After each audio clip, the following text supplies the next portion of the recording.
ये सीन देखकर सब हैरान रह गए।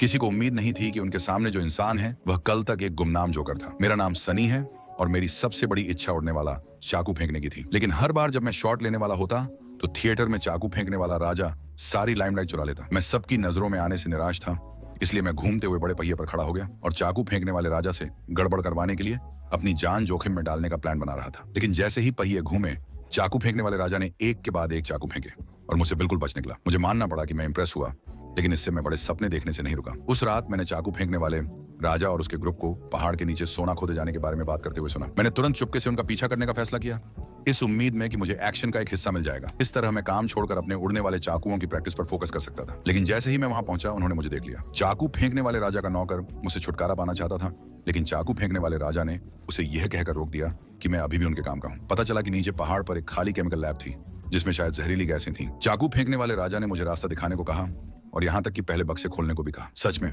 एक बक्से में सोना था। काम पूरा करने के बाद मैं उनके काम का नहीं रहा। चाकू फेंकने वाले राजा ने मुझे खत्म करने के लिए अपने नौकर को भेजा। मैं भागने में कामयाब रहा, लेकिन अचानक लैब से जहरीली गैस लीक हो गई और सबने उसे अंदर ले लिया। जब तक मैं भागा, मेरे मुंह से झाग निकल रहा था।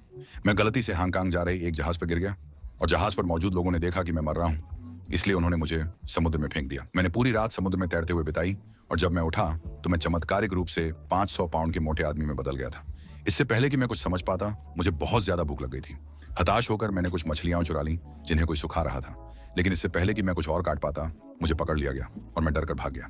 इत्तेफाक से मुझे सड़क किनारे एक खूबसूरत महिला एंकर मिली।